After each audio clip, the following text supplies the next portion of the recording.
Olá pessoal, o tema da aula de hoje é a estrutura do eritrócito. É uma aula da disciplina Bioquímica do Eritrócito, ministrada por mim, professor Dr. Mário da Silva Garrote Filho.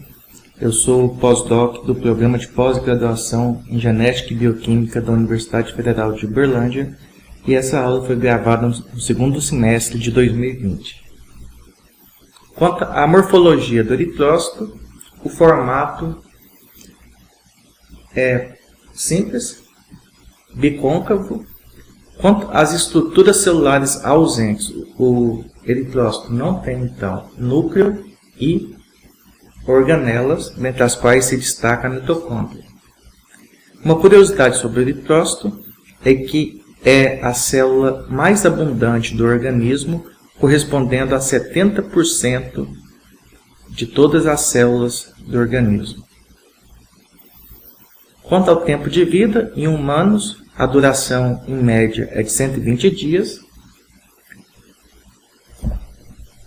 Aqui eu coloquei um gráfico mostrando a expectativa de vida no Brasil, de 2007, para ilustrar uma característica curiosa, em que quanto maior a desigualdade social e quanto maior a violência, menor é o tempo de vida de uma pessoa. No caso do eritrócito é a mesma coisa. O eritrócito ele não tem um relógio biológico que determina que ele vai ter exatamente 120 dias. A idade do eritrócito diminui na presença de fatores estressores. Então, quando o eritrócito se encontra em condições inóspitas, o tempo de vida do eritrócito diminui. Isso acontece também no caso de pessoas que, diante de condições adversas, vão viver menos tempo. E uma das condições mais adversas que se tem é a desigualdade social, já que é fonte de violência. Aqui eu coloquei o tempo de vida de eritrócitos de alguns animais. Em alguns animais o tempo de vida é menor do que em humanos, como por exemplo em gato e porco. Em cachorros, curiosamente, é exatamente o mesmo tempo. Isso certamente depende da raça de cachorro. Já diversos outros animais têm eritrócitos que duram mais tempo do que humanos, dentre os quais o mais conhecido se destacaria o cavalo. Então, não é uma regra na natureza que os eritrócitos têm que durar exatamente 120 dias, igual no ser humano. Para cada animal tem eritrócitos próprios que vão ter um tempo de vida próprio também. Aqui, fatores que afetam o tempo de vida do eritrócito. Primeiramente, essa figura eu tirei de um filme chamado In Time, em inglês. Eu nem me lembro do título do filme em português, mas esse filme tem como característica bem interessante que as pessoas precisam comprar tempo para poder existir. E esse tempo aparece no braço da pessoa. Então, as pessoas mais ricas têm mais dinheiro, compram mais tempo, e as mais pobres têm menos dinheiro, então com bastante dificuldade compra tempo diariamente. A fortuna de uma pessoa é medida em quanto de tempo essa pessoa tem.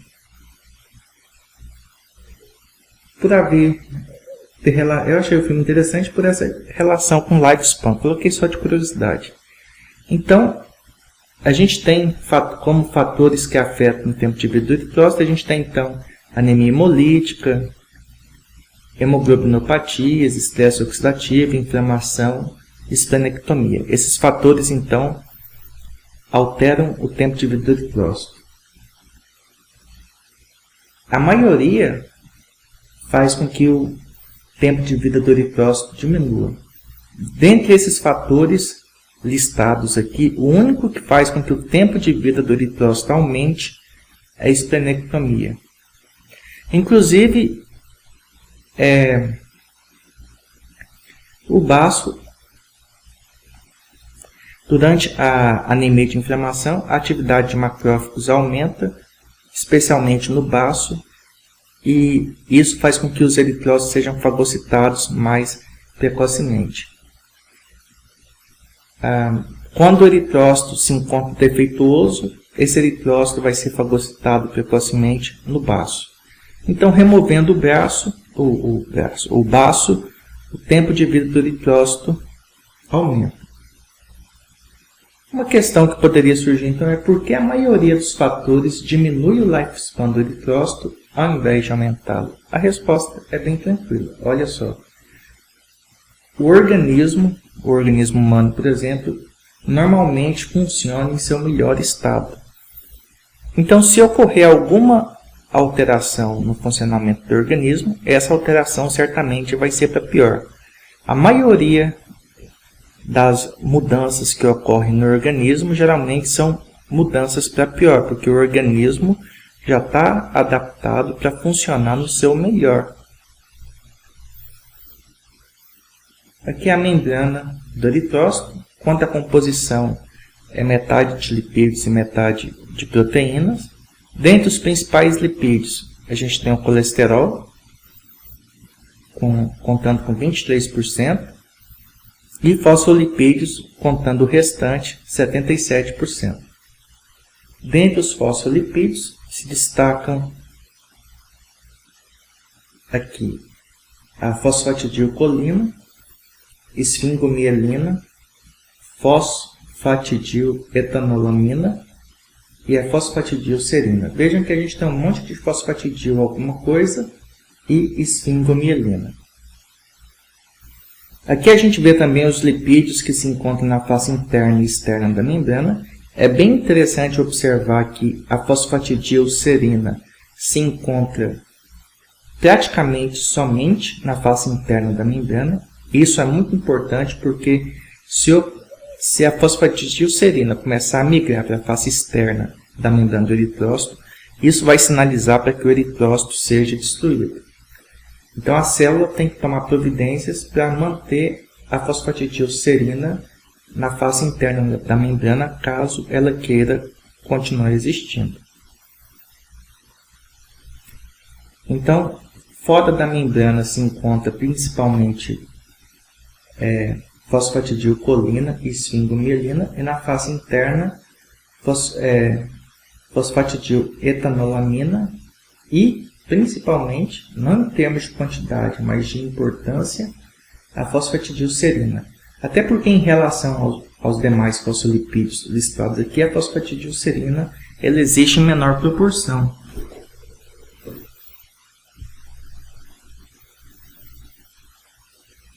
Agrupamento de lipídios quanto ao tipo. Então, basicamente, a gente tem os glicero-fosfolipídios versus os esfingolipídios. Vou mostrar então aqui como seria, dentre esses 4 listados, mostrar a classificação deles. Então, a gente tem esses fosfatidil alguma coisa. Eles são o quê? São lipídios em que tem a presença da molécula de glicerol. São glicerofosfolipídios. Tem 2 cadeias de ácidos graxos, cada uma ligada a um carbono do glicerol. E no outro átomo do glicerol, sem estar ligado com ninguém, liga um fosfato e esse fosfato liga-se um álcool. A gente tem a esfingomielina. Aqui é a estrutura geral da esfingomielina. É um fosfolipídio, tem 2 cadeias, mas uma dessas cadeias consiste da própria esfingosina. Pode ou não ter fosfato, e tem ligado a esse fosfato também um álcool.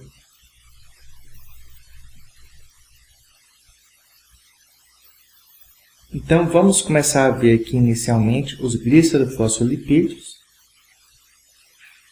que são fosfatidil alguma coisa. Inclusive, sem esse grupo polar, a molécula se chama ácido fosfatídico. Nós temos aqui, então, a colina, a etanolamina e a serina, que corresponde a esse grupo R da molécula aqui, do glícero fosfolipídico. Eu desenhei 3 estruturas aqui, a gente tem que correlacionar a estrutura com o nome. Antes, algumas curiosidades quanto à colina, por exemplo. A fosfatidilcolina é o mesmo que lecitina. Esse nome deve ser familiar, por quê? Por causa do alicate, que significa lecitin. Não sei pronunciar direito, o inglês na minha mente é perfeito, mas quando eu for pronunciar não sai direito. Mas enfim, lecitin, acyltransferase, algo do tipo.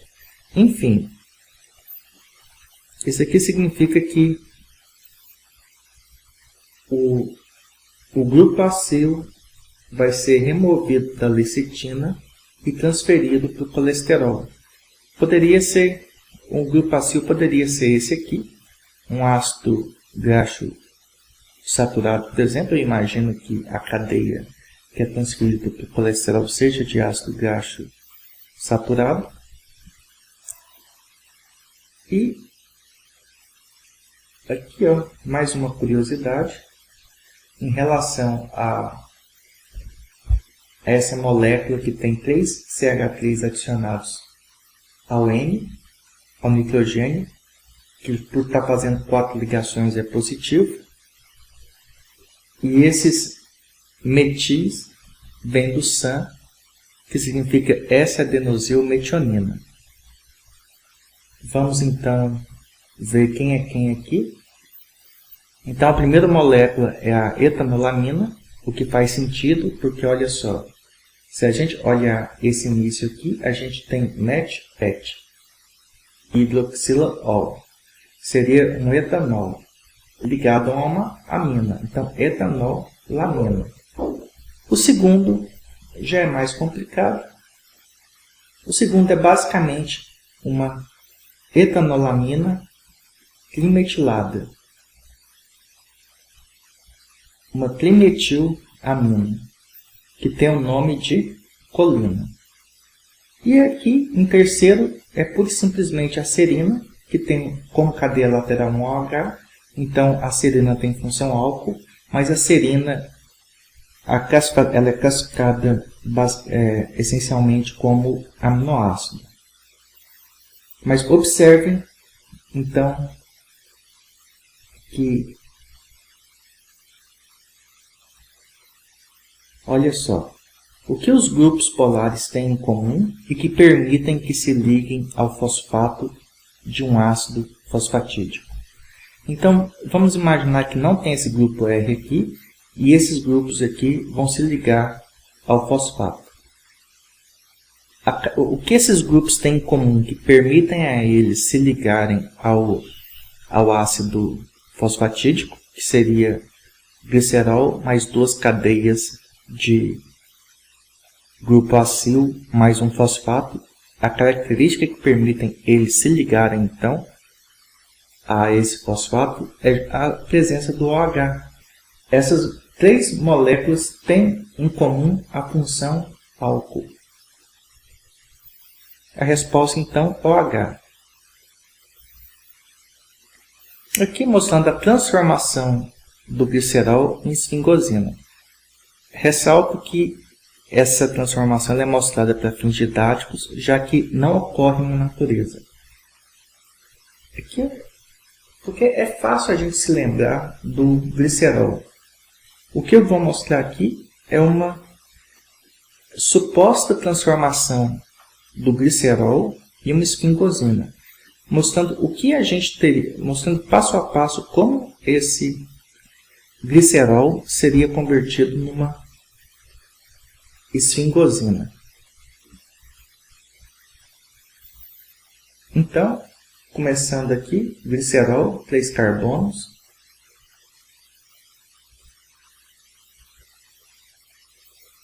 Inicialmente, no que a gente poderia chamar de carbono 3, a gente adiciona 2 carbonos com uma ligação dupla entre si. Um eteno aqui, com 2 carbonos, aumentou para 5. Depois a gente adiciona uma longa cadeia composta de 13 átomos de carbono. Ao todo, essa cadeia lateral, que seria o equivalente a um grupo acila de um glícero fosfolipídio, tem então 15 carbonos. 15 mais os 3 de cima. Vamos ver então. O total de carbonos da molécula é 18. Uma outra transformação no carbono 2, então, voltando aqui para a gente ver, esse grupo OH ele é substituído por um grupo NH2, por um grupo amino.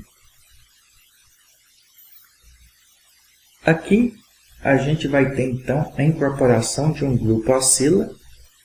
Aqui seria um COOH, um grupo carboxila, e aqui uma cadeia carbônica, fazendo com que a molécula como um todo seja um grupo acila. Basicamente é um ácido graxo. Esse ácido graxo vai então se ligar ou no carbono 1, ou no 2, ou no 3. E agora, qual é o correto? Na verdade, não é que ele pode se ligar no 1, no 2 ou no 3. Eu coloquei aqui para vocês tentarem adivinhar onde é que ele vai se ligar, esse ácido graxo, ou grupo acilo. Tananana, não é no carbono 3, ou é no 2, ou é no 1. Já vou mostrar a resposta aqui. A resposta, então, é curiosamente no carbono 2, que é justamente o carbono que tem um grupo amino. Esse OH da carboxila do ácido graxo vai interagir com o H do grupo amino e os dois então vão se ligar. Olha só. Vê aqui, formou água. Então,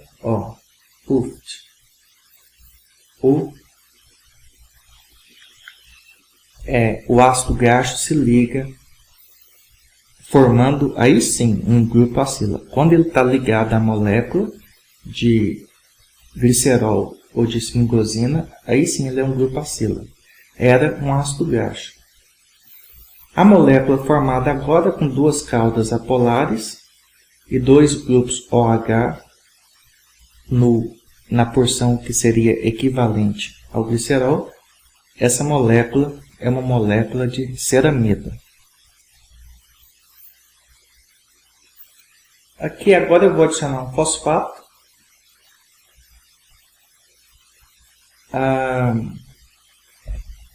Eu aproveitei esse quadradinho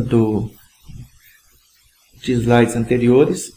Na verdade, é onde o fosfato vai se ligar, 1 ou 3.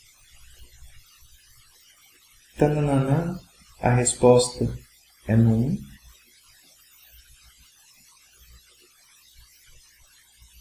Essas animações são bobinhas, mas dão trabalho para fazer.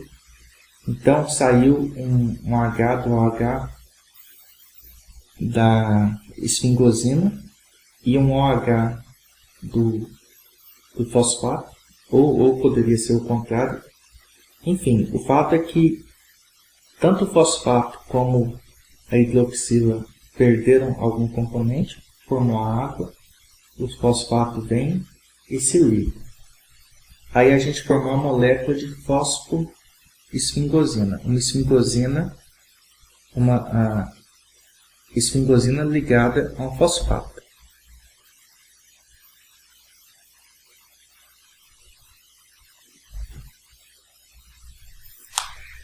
É uma informação adicional aqui que a esse OH livre aqui do fosfato pode se ligar a um álcool, geralmente uma colina ou etanolamina. Com isso, a gente teria a formação da esfingomielina. Talvez numa futura versão dessa aula eu mostre então a formação completa da esfingomielina, mas o mais importante aqui é a gente entender sobre as particularidades da esfingosina em relação ao glicerol. Aqui é uma figura como normalmente a esfingosina é representada, ou melhor, a esfingomielina. Então, olha só, aqui seria uma das cadeias carbônicas. Olha a dupla ligação aqui, bem nos carbonos iniciais. Depois, olha só, a gente tem um CO ligado a um N. Isso aqui é uma ligação do tipo amida. Então, enquanto que no glicerol o ácido graxo se liga, tendo uma ligação na forma de esterificação, formando um éster, na esfingosina, quando o ácido graxo se liga, forma-se a ligação é do tipo amida. Aqui, o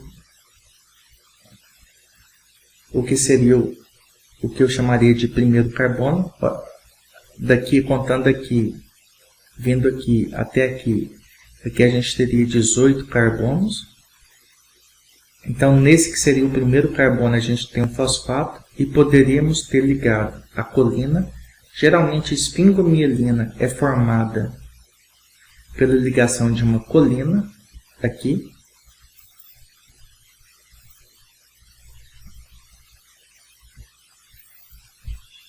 Aqui do lado, aquela representação inicial que eu tinha colocado, uma representação bem simplificada. E aqui, olha só, eu mudei as cores para se adequar a essa molécula.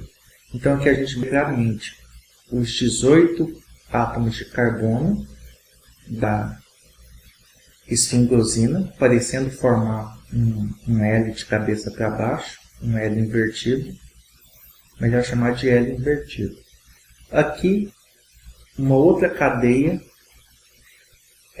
aqui constitui um grupo acil, proveniente de um ácido graxo. Aqui em alaranjado a gente tem o fosfato e, adicionado a esse fosfato, em azul escuro a gente teria a colina, por exemplo, que eu não representei. Agora, falando um pouco sobre transportadores de fosfolipídios, aqui a gente vai entender como que a fosfatidilcerina ela é mantida na face interna da membrana. Isso acontece graças à ação de flipases, por exemplo.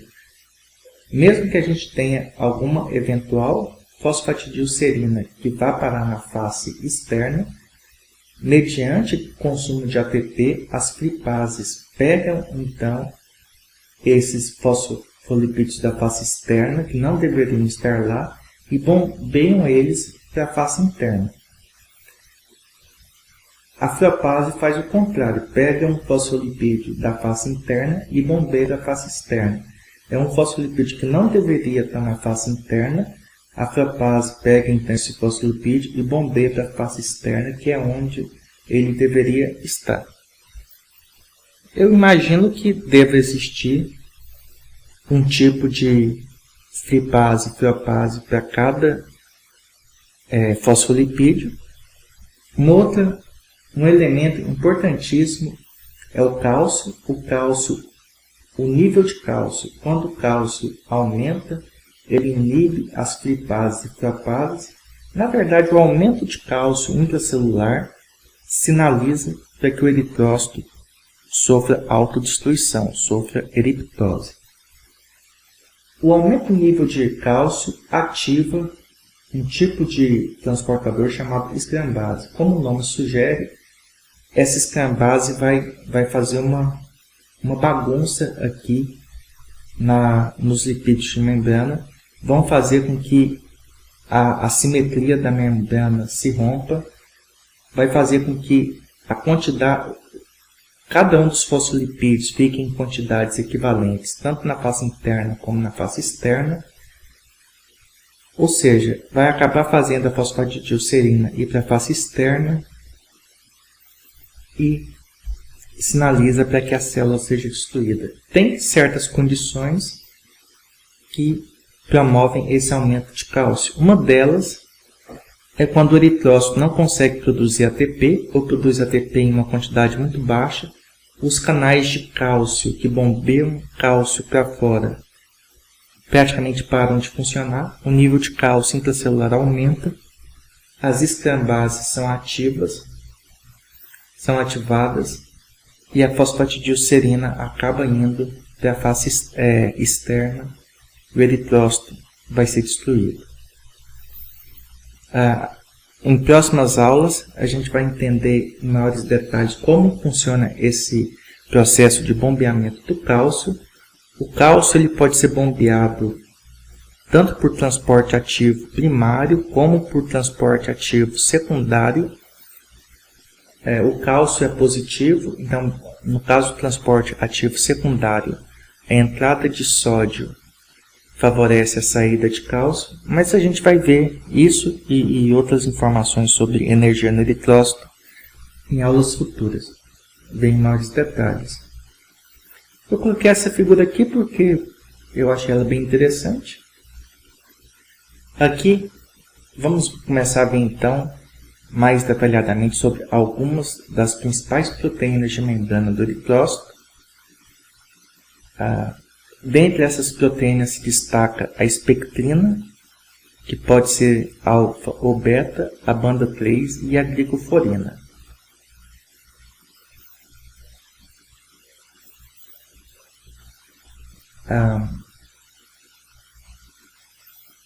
Então,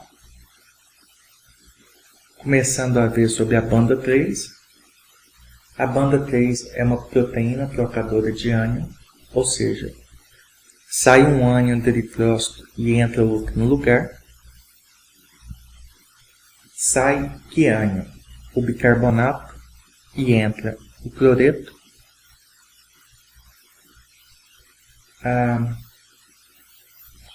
O bicarbonato ele se origina mediante a ação da anidrase carbônica existente no interior do eritrócito. Essa anidrase carbônica do eritrócito pega o CO2, combina com a água, produz então bicarbonato mais H+. O H+ se liga à hemoglobina e faz com que a afinidade da hemoglobina pelo oxigênio diminua. Vamos ver isso esquematicamente. Então, aqui em verde eu representei a banda 3, até porque no desenho que eu mostrei anteriormente, os autores resolveram representar a banda 3 na cor verde. Enfim, o CO2 entra na célula mediante a ação da anidrase carbônica. Esse CO2 combinado com a água vai ser convertido então em bicarbonato H+.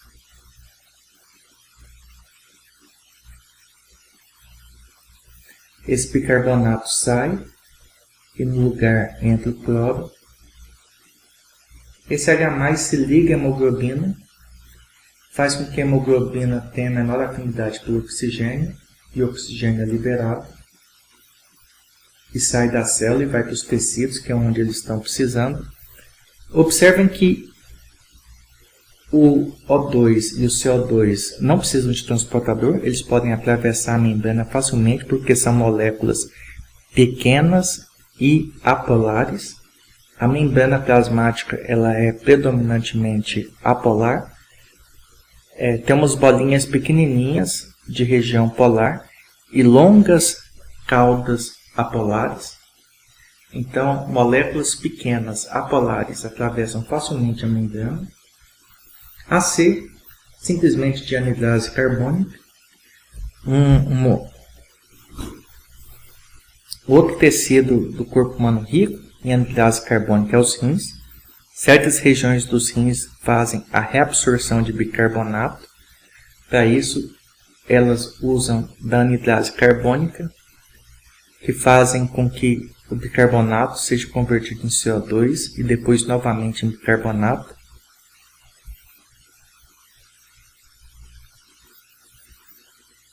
Esse esqueminha que eu mostrei aqui envolvendo a banda 3, nessa figura representada em azul, essa figura aqui foi a base para eu fazer a animação. Se alguém quiser ver de forma mais rápida, é só olhar essa figura. Então agora sobre a espectrina.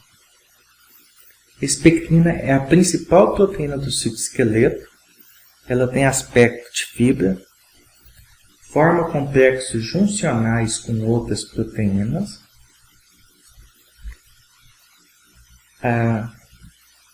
É como se a espectrina fosse uma proteína do citoesqueleto de base, que por meio de proteínas intermediárias vai se conectar a proteínas imersas na membrana plasmática, proteínas integrais imersas na membrana plasmática. A deficiência de espectrina resulta no enfraquecimento do citoesqueleto e, consequentemente, eliptocitose, eritrócitos elípticos. Eventualmente, essa eliptocitose também poderia ser causada por deficiência em outras proteínas de membrana, proteínas do citoesqueleto, como a glicoforina. No caso, a glicoforina é de fato uma proteína de membrana, que a gente vai ver sobre ela daqui a pouquinho. Então aqui, eliptocitose. Observem que o eritrócito continua bicôncavo, só que em formato elíptico. Uma curiosidade que a gente vai, dependendo da ordem que essa aula for apresentada, ou que a gente já viu, que a gente vai ver, enfim, uma curiosidade é que camelo também possui eritrócitos elípticos, só que o normal para o camelo é ter eritrócitos elípticos. A gente viu ou vai ver os motivos disso. Aves têm eritrócitos elípticos também, só que eritrócitos nucleados, principalmente nucleados. Ou seja, para esses animais, ave e camelo, é normal o eritrócito ser elíptico. Em humanos, não. Quando humanos apresentam eritrócitos elípticos, isso é sinal da deficiência de alguma proteína de membrana ou do citoesqueleto, e a condição em que isso ocorre se chama eliptocitose. Agora vamos ver sobre a glicoforina, mostrada aqui em azul. Eu escolhi a glicoforina A, quanto à cor azul. Então também compõe o citoesqueleto, é uma proteína altamente glicosilada, não é uma proteína glicada. Por que é uma proteína glicosilada? É uma proteína em que a célula intencionalmente adicionou carboidratos. Essa adição de carboidratos ocorreu mediante processamento da proteína no complexo de Golgi, tendo antes passado pelo retículo endoplasmático rugoso, porque é uma proteína também de exportação. A glicoforina, esses carboidratos aos quais são adicionados a glicoforina e a outras moléculas como lipídios e proteínas na membrana. Então esse carboidrato é rico em ácido siálico.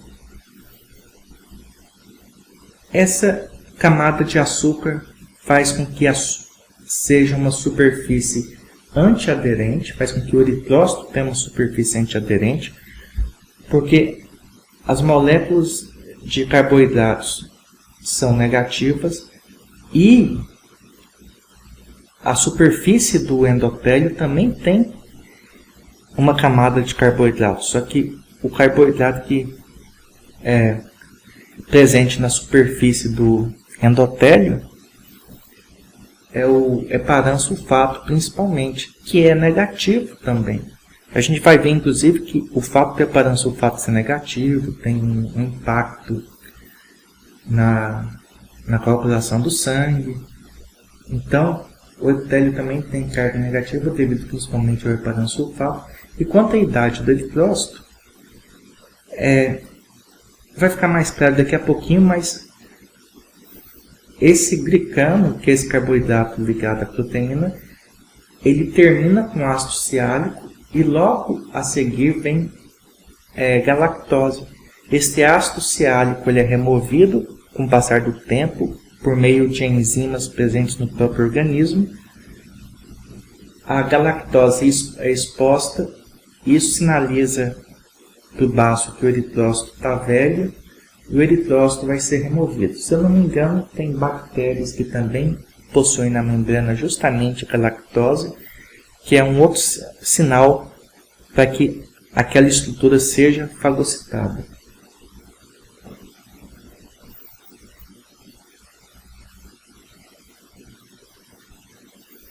Então aqui a gente tem mostrando o ácido ciálico em formato de diamante rosa. Com o passar do tempo, essa cadeia de ácidos, essa sequência de ácido ciálico é removida. São expostas então grupos de galactose, o que sinalizam que o eritrócito está envelhecido. Só de curiosidade, esses demais monossacarídeos estão indicados aqui ao lado.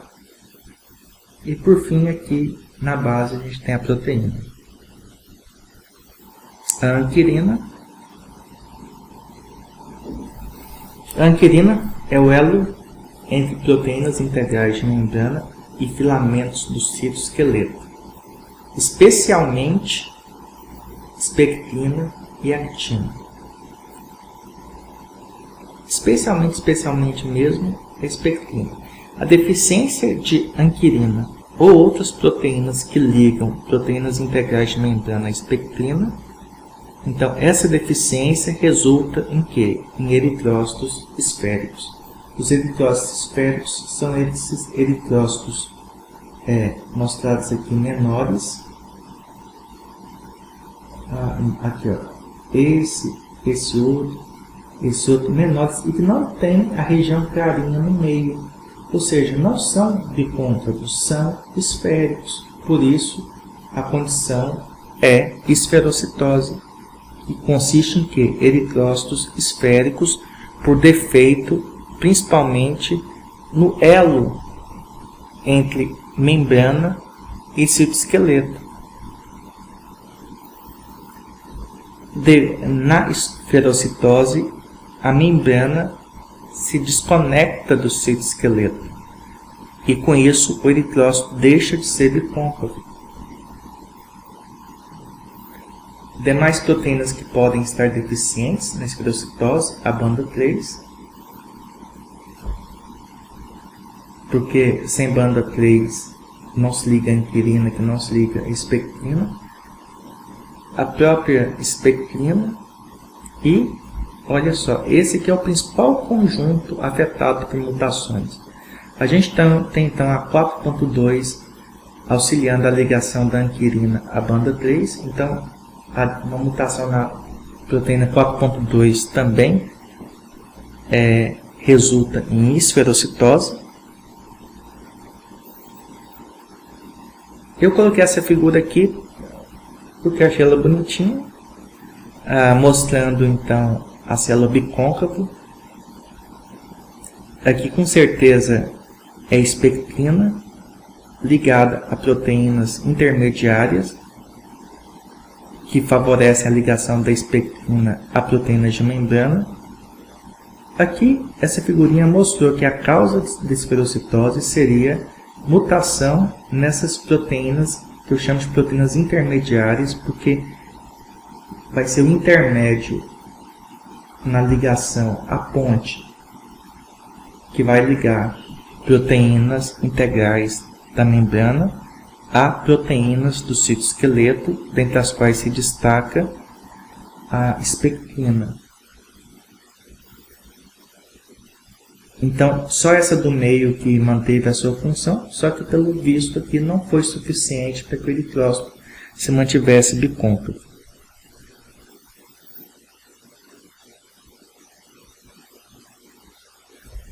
Uma característica, um processo interessante que ocorre em decorrência da esferocitose é que, pela membrana não ter vínculo ao citoesqueleto, essa membrana começa a se desprender da célula, contendo citoplasma e fosfolipídios. Esse processo é chamado de vesiculação. É um processo que ocorre normalmente no eritrócito, na medida em que o eritrócito envelhece, só que na esferocitose esse processo de vesiculação ocorre de forma muito mais precoce e muito mais intensa. Como resultado, a gente vai ter eritrócitos esféricos, que são, por fim, fagocitados por macrófagos no baço. Algumas curiosidades sobre a esferocitose. Efeitos sobre o eritrócito além da esfericidade. Então, o eritrócito na esferocitose, além dele ser esférico, o que ocorre? Ocorre a vesiculação, que faz com que ele seja menor, a gente acabou de ver, e outra característica, um pouco mais difícil de ser visualizada, é que esse eritrócito esférico, ele é menos deformável, em parte porque as proteínas do citoesqueleto, quando devidamente organizadas, funcionam como molas. Justamente por ter uma deformabilidade extremamente baixa, na esferocitose os eritrócitos duram apenas cerca de 20 dias. E aqui uma curiosidade: a esferocitose é decorrente de mutação e é mais comum em caucasianos europeus e norte-americanos. Lembrando que caucasianos também têm maior chance de apresentar fibrose cística. Então, olha só que interessante, em termos de doenças envolvendo eritrócito, geralmente doenças decorrentes de mutações parecem ser mais comuns em pessoas brancas, já mutações no eritrócito que ajudam no combate à malária.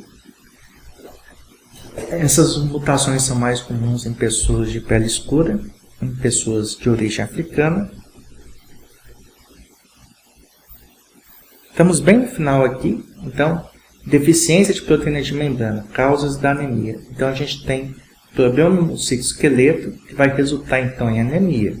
O que ocorre então? Problemas no citoesqueleto, diminui a deformabilidade, aumenta a fragilidade mecânica, aumenta a destruição das hemácias no baço e isso resulta em anemia.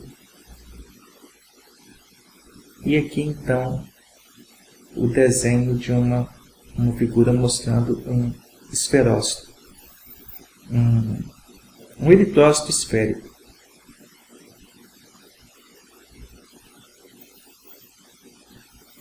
Tem um vídeo bastante interessante sobre esferocitose no YouTube, publicado no canal Fisiopato Fármaco.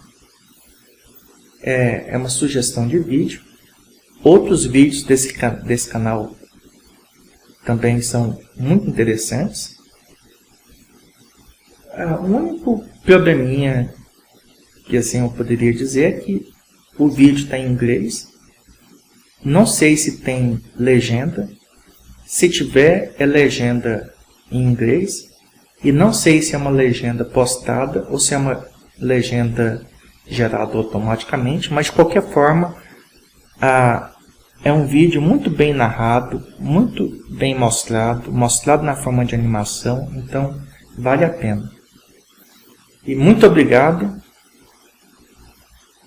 É isso. E até a próxima.